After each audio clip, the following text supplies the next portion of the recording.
지금 손에 1,000만 원이 생겼어요. 자, 질문 하나. 여러분이라면 어디에 넣으시겠습니까? 예금, 주식, 부동산? 좋아요. 여기서 대부분이 그럴듯한 정답을 말하죠. 근데 솔직히 말씀드리겠습니다. 예금, 주식, 전부 틀렸다는 말이 왜 나오냐면요. 상품이 틀렸다는 게 아니라 순서가 틀렸기 때문입니다. 여러분이 투자할 때마다 손해보는 이유, 종목을 못 골라서가 아니에요. 바로 이걸 모르고 투자하기 때문입니다. 화폐가 언제든 휴지 조각이 될 수 있다는 사실 말이에요. 그리고 더 무서운 건 그게 영화 속 이야기처럼 갑자기 한 번에만 오는 게 아니라 조용히 서서히 또 온다는 겁니다. 저도 예전엔 현금이 제일 안전하다고 믿었어요. 월급 들어오면 통장에 쌓아두고 정기예금 넣고 난 최소한 손해는 안 보겠지 했죠. 근데 어느 날부터 체감이 오더라고요. 통장 숫자는 늘었는데 장바구니는 가벼워지고 같은 외식 한 번 해도 결제 금액이 슬쩍슬쩍 올라가요. 특히 요즘처럼 뉴스에서 관세, 전쟁, 공급망, 금리 인하, 환율 이런 단어가 매일 튀어나오는 시기엔요. 현금은 가만히 들고 있는 순간에도 보이지 않게 녹습니다. 그때 깨달았어요. 현금은 안전이 아니라 시스템이 흔들릴 때 가장 먼저 약해지는 종이 방패일 수 있다는 걸요. 그래서 준비했습니다. 오늘은 이 대붕괴 시대에서 1,000만 원을 어디에 투자해야 살아남을 수 있는지 단 하나의 방법을 알려드리겠습니다. 오늘 우리는 세 가지를 알아볼 겁니다. 첫째, 왜 현금이 위험한지 역사적 사례로 명확히 보여드리고, 둘째, 금과 비트코인이라는 두 가지 자산을 깊이 있게 분석할 겁니다. 마지막으로 여러분의 1,000만 원을 어떻게 배분하고 실제로 매수해야 하는지 실전 가이드를 드립니다. 자, 이제 시작해 볼까요? 시작 전 구독과 좋아요 부탁드립니다. 결론부터 갑니다. 1,000만 원을 두 가지로 나눠서 담으면 좋습니다. 안전판으로 금 70%, 700만 원. 성장판으로 비트코인 30%, 300만 원. 왜 하필 금이랑 비트코인이야? 좋은 질문입니다. 이유를 지금부터 명확하게 보여드리겠습니다. 금은 아날로그 붕괴에 강해요. 인터넷 끊기고 전기 나가고 결제망이 멈춰도 금은 금입니다. 비트코인은 디지털 붕괴에 강합니다. 자본 통제, 국경 이동 제한, 계좌 동결, 자산 압수. 이런 상황에서 비트코인만 한 게 없어요. 하나만 갖고 있으면 위험해요. 서로 다른 위기에 대비해야 하거든요. 그럼 이제 하나씩 파헤쳐 보겠습니다. 왜 금이 5,000년을 살아남았는지, 왜 비트코인이 디지털 시대의 금이라고 불리는지 보여드릴게요. 먼저 화폐란 얼마나 가치가 없을까요? 1923년 독일을 보세요.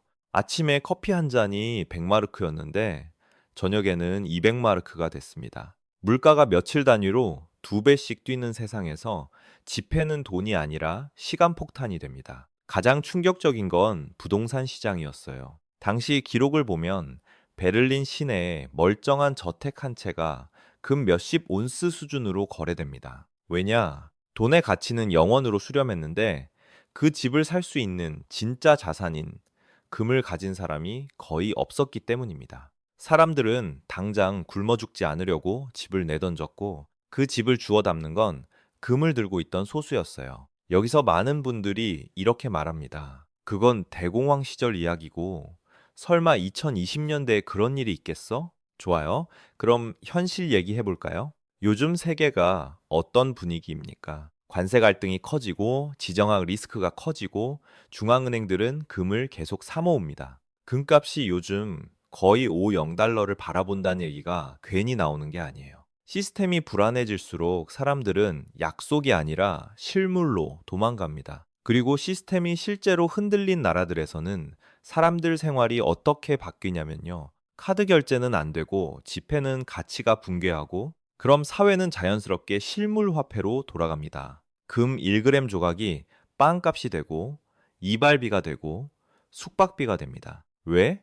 그게 그나마 믿을 수 있는 가치의 단위니까요. 여기서 재미있는 건 젊은 세대의 반응입니다. 그들은 금 대신 비트코인과 테더 같은 스테이블 코인을 선택해요. 스마트폰만 있으면 언제든 가치 저장과 이동이 가능하니까요. 이게 바로 비트코인이 단순한 투기판이 아니라는 증거입니다. 실패한 시스템의 국민들에게 비트코인은 수익 상품이 아니라 구명보트가 될 수 있어요. 자, 이제 본격적으로 금 얘기를 해볼까요? 요즘 금이 왜 이렇게 강하냐? 핵심은 수요가 민간 투자자만이 아니라 중앙은행에서 같이 나온다는 겁니다. 세계금협회 조사에서 중앙은행들의 거의 대부분이 전 세계 금 보유는 앞으로 더 늘어날 것이라고 답했고, 더 중요한 건 금 팔 계획이 있다는 응답이 사실상 없었다는 점이에요. 팔 사람은 없는데 살 사람은 늘면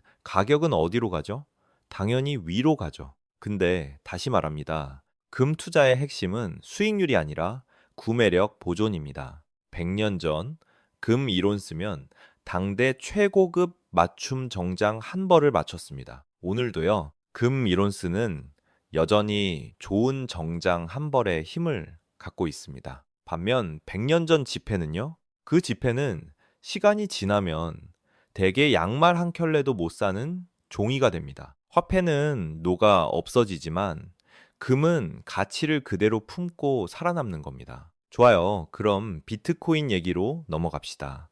요즘 비트코인 뉴스에서 제일 자주 나오는 장면이 뭡니까? 기관이 산다, 기업이 산다, 그리고 가격이 다시 10만 달러를 넘보는 흐름이다. 여기서 상징적인 사람이 있죠. 비트코인은 사이버 공간의 맨해튼 부동산이다. 이 말을 한 사람이 마이클 세일러입니다. 근데 이 사람 말만 하는 게 아니에요. 계속 사고 있어요. 그리고 시장은 이걸 단순한 광기로 보지 않습니다. 왜냐하면 이 사람은 테마가 아니라 구조에 베팅하는 사람이거든요. 비트코인의 절대 우위가 세 가지 있습니다. 첫째는 수학적 희소성입니다. 금은요, 가격이 오르면 채굴량을 늘릴 수 있어요. 근데 비트코인은요, 가격이 아무리 올라도 총량이 이 100만 개로 딱 고정입니다. 절대 늘어나지 않아요. 둘째는 무게가 제로라는 겁니다. 10억 원어치 금은 대략 몇 킬로그램 단위가 됩니다. 공항에서 걸리면 압수될 수 있어요. 그런데 10억 원어치 비트코인은요? 극단적으로 말하면 12개 단어만 기억하면 됩니다. 국경도 뚫고 전쟁도 피하고 압수도 어려워집니다. 셋째는 검열 저항성입니다. 은행 허가 없이, 정부 승인 없이 24시간 언제든 전 세계 어디든 자산을 보낼 수 있어요. 이게 왜 중요하냐고요? 정상적인 날에는 체감이 안 돼요. 근데 비상 상황이 오면 그때는 이 기능이 생존이 됩니다. 그래서 저는 이렇게 말합니다. 금은 지키는 자산이고 비트코인은 옮기는 자산이다. 지키기만 하면 길이 막힐 때 끝장입니다. 옮기기만 하면 가격 변동성에 흔들립니다. 그러니까 둘 다 필요해요. 자, 그럼 지금 시점에서 이 전략이 왜 대중적으로 더 필요해졌냐? 딱 하나만 떠올려 보세요. 요즘 뉴스에 왜 금이 계속 나오고 왜 비트코인이 계속 나오죠? 사람들이 안전을 다시 정의하고 있기 때문입니다. 예전의 안전은 예금이었어요. 하지만 지금의 안전은 내 돈이 어느 시스템에 붙어 있느냐까지 포함합니다. 한 나라의 규칙, 한 은행의 규칙, 한 결제망의 규칙에 내 자산이 전부 묶여 있으면 그 시스템이 흔들릴 때 내 자산도 같이 흔들려요. 그래서 분산이 투자 기술이 아니라 생존 기술이 된 겁니다. 좋아요. 이제 실전으로 들어갑니다. 아까 말씀드린 70대 30 전략 어떻게 실행하느냐? 첫째, 금 700만 원은 한 번에가 아니라 두 번으로 나누세요. 이번 주 350만 원, 다음 달 350만 원. 금은 단타가 아닙니다. 금은 구매력 보험이에요.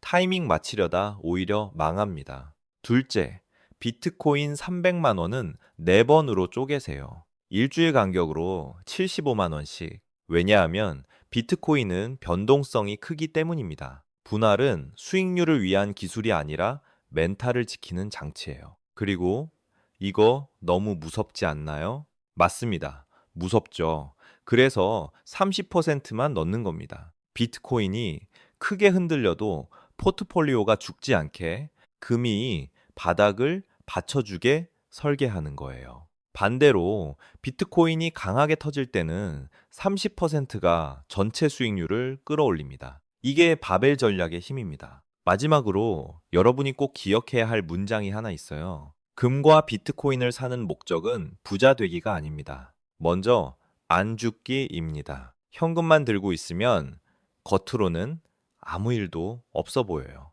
하지만 조용히 녹습니다. 반대로 금과 비트코인은 흔들립니다. 대신 시스템이 흔들릴 때 같이 살아남을 확률이 올라가요. 정리하겠습니다. 1,000만 원이 생겼다면 예금, 주식, 그 자체가 정답이 아니라 현금의 취약성을 인정하고 구조를 짜는 것이 정답입니다. 안전판 금 70%, 성장판 비트코인 30%, 분할 매수로 실행. 이게 대붕괴 시대에서 1,000만 원으로 살아남는 가장 단단한 방법입니다. 오늘 내용이 도움이 되셨다면 보통의 경제학 구독, 좋아요 부탁드립니다.